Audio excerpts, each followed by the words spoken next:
अवधूत चिंतन श्री गुरुदेव दत्त.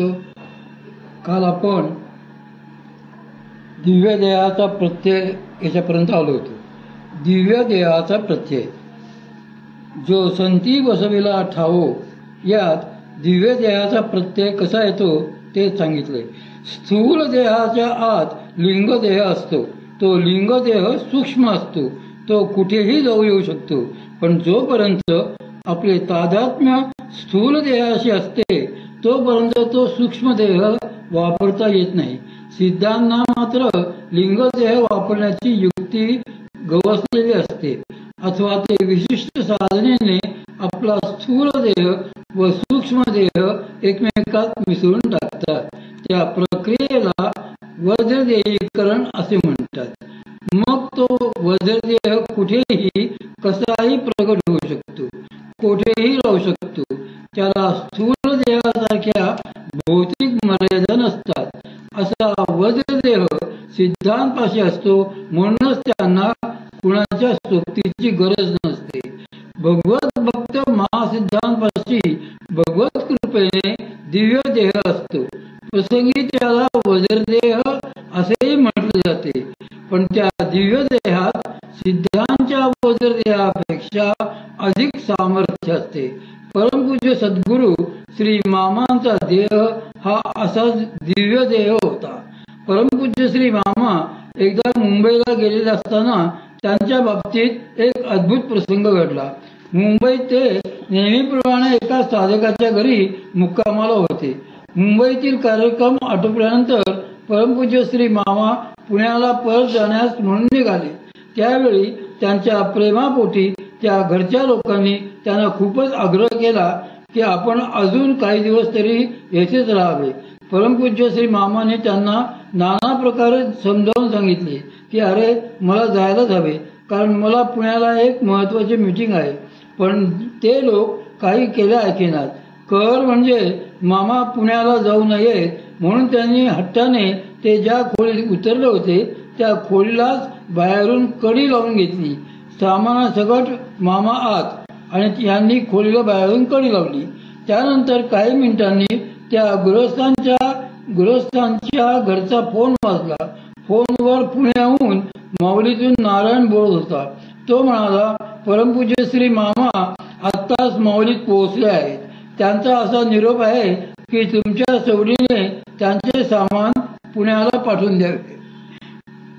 त्या मंडळींना अत्यंत आश्चर्य वाटले की आपण आत्ताच मामांच्या खोलीला बाहेरून कडीला घातली होती आणि ते तेवढ्यात पुण्याला गेले कसे. म्हणून दार उघडून बघतात तर परमपूज्य श्री मामा त्या खोलीत नव्हते. तो त्यांच्या दिव्य देहाचाच अद्भुत प्रत्यय होता. अशुद्धही शुद्धच. परमपूज्य श्री मामांसारख्या महासिद्धांचा दिव्य देह असा विलक्षण असतो. त्या देहाच्या साहाय्याने इतर कोणत्याही देहाचे कार्य ते केव्हाही सुलभतेने करू शकतात. त्यांच्या सामर्थ्याला काही मर्यादा नसतात. त्यांच्या देहाला ते हवे तसे वागू शकतात. अंगात ताप असतानाही काही अपरिहार्य कामानिमित्त कुठे जायचे असले तर परमपूज्य श्री मामा अंगावर थोडा वेळ शाल पांघरून बसायचे. मग ते ती शाल काढून ठेवायचे आणि ताप त्या शालीत जायचा. बाहेर जाऊन काम करून परत आले की ते ती शाल पुन्हा अंगावर घेत आणि मग त्यांना परत ताप चढत होते. प्राणतत्वाच्या साहाय्याने असे खेळ दिव्य देहाने लिलया करता येतात. तो देह अतिशय शुद्ध असतो. त्याला प्रत्यक्षात काहीही होत नसते. वरवर पाहता आपल्याला असे वाटते की या देहाला काही दुखले खुपले, पण वस्तुतः तसे नसते. हे महात्मे आतून शारीरिक त्रासांपासून पूर्णपणे मुक्त असतात. महात्म्यांचे हे दिव्य शरीर किती शुद्ध असते हे कळावे यासाठी परमपूज्य सद्गुरू श्री मामांची आणखी एक हकीकत येथे सांगतो. परमपूज्य श्री मामांना एकदा उजव्या पायाच्या गुडघ्याला गळू झाले होते. कोणाची तरी भोग त्याने स्वतःवर घेतले असते, पण त्या गळमुळे त्यांचा उजवा पाय आवडला होता. त्या दरम्यान एके दिवशी ते परमपूज्य ताईंना म्हणाले की आपल्याला एका ठिकाणी महत्वाच्या कामासाठी जायचे आहे, तू गाडी काढ. त्यावेळी परमपूज्य सौ ताईंकडे स्टँडर्ड गाडी होती. तिला 2च दारे होती व फ्लोअर गिअर्स होते. परमपूज्य श्री मामा त्या गाडीविषयी गमतीने म्हणत की या गाडीत शिरताना अंड्यात शिरल्यासारखे वाटते. इतकी ती गाडी अरुंद होती. ते गाडीत बसले आणि नेमका त्यांचा उजवा पाय गिअर्सच्या दांड्याला लागला आणि धक्का बसून ते गळू फुटले. परमपूज्य श्री मामा क्षणभर कळवळले, पण नंतर लगेच गाडीतून उतरून माऊलीत जाऊन त्यांनी रक्तपुहाने भरलेले ते धोतर बदलले आणि पंचा नेसला. त्यानंतर परमपूज्य सौ ताईंना ते म्हणाले, पुरी ते धोतर जरा पिळून टाक ग. गळूमधून भरपूर पू व रक्त बाहेर पडल्याने धोतर त्याने भरलेले होते. पण ते धोतर परमपूज्य सौ ताईंनी नळाखाली धरताच लगेच पूर्ण स्वच्छ झाले. शरीरातले अशुद्ध जरी बाहेर पडले तरी महासिद्धांच्या संतांच्या बाबतीत ते देखील शुद्धच असते. रक्तपुवाचे डाग धोतराला पडलेच नव्हते. एरवी कपड्यांना लागलेले रक्ताचे पुवाचे डाग जाता जात नाहीत, पण येथे तर नुसत्या पाण्याने सगळे स्वच्छ धुवून निघाले होते. मग ते स्वच्छ झालेले धोतरच मामाने वाळवून परत नेसले. साधकांचे 2 प्रकार. अशा कारणांमुळे श्री माऊलीचा असा अभिप्राय आहे की ज्यांचा देह दिव्य किंवा वज्रासमान असेल त्यांनीच फक्त अरण्यातील निर्जन सिद्धस्थानी एकांतात राहावे. इतर साधकांनी सोबतीला कोणतरी असेल असे पाहावे आणि काही येत पाहावे, जे साधकी वसते हो आवे. आता साधकांमध्येही 2 आश्रमातले साधक असतात. काही साधक ब्रह्मचारी आश्रमातले असतात तर काही गृहस्थाश्रमी असतात. गृहस्थाश्रमी साधकांना प्रपंचातल्या खुब्या कौशल्ये चांगली माहीत असतात. त्यांना केर कचरा झाडून काढणे, स्वयंपाक करणे इत्यादी गोष्टींची घरूनच लागलेली सवय असते. अशा प्रापंचिक पण वैराग्यशील साधकांशी सोबत जर लाभली तर ती ब्रह्मचारी साधकाच्या पथ्यावरच पडते.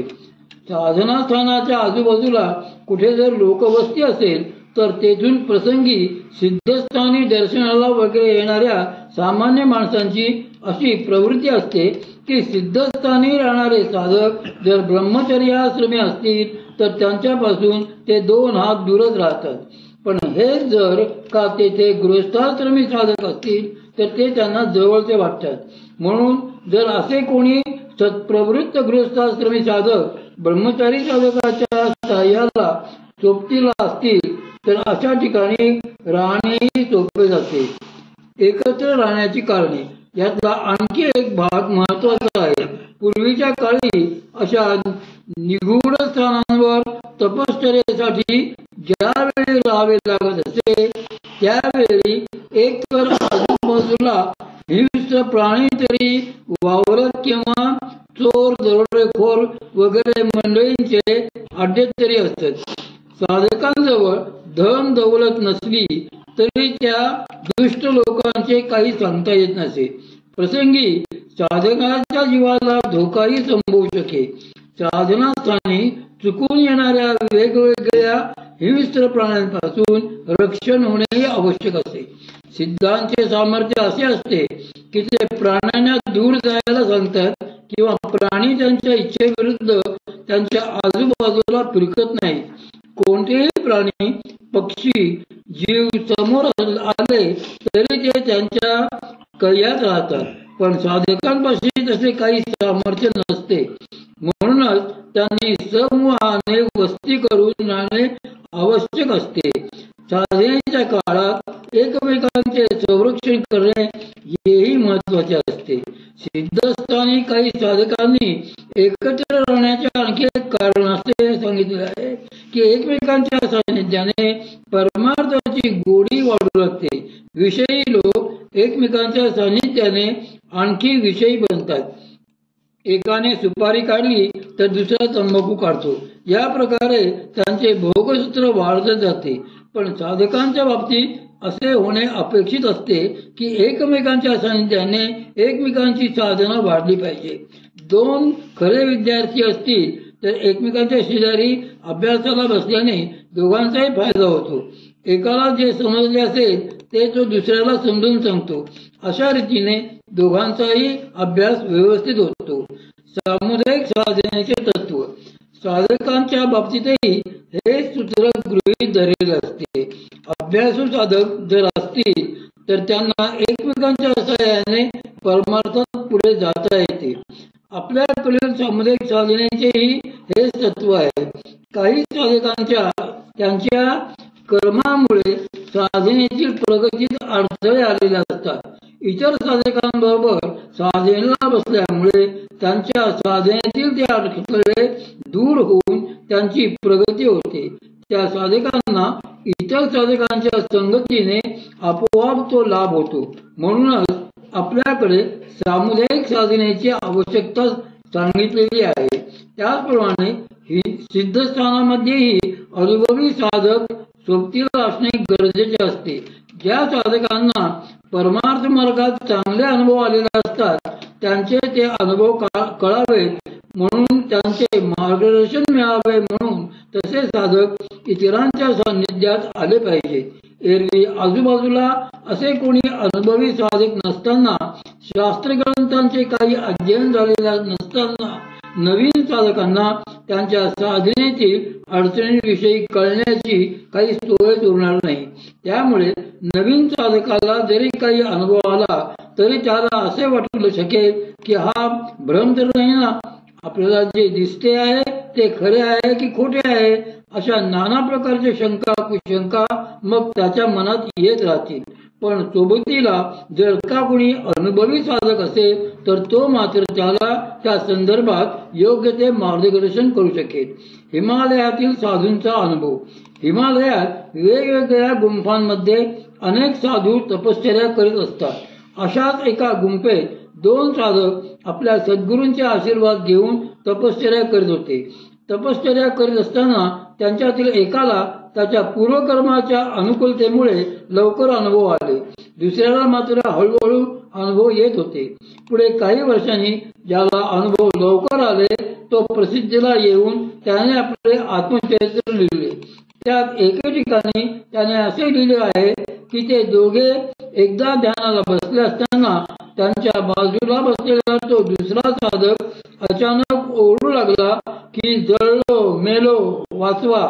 त्याचे ओरडणे ऐकून याने ध्यान सोडून डोळे उघडून बघितले तर तो दुसरा साधक ध्यान सोडून उठून अस्वस्थपणे फेऱ्या मारत होता.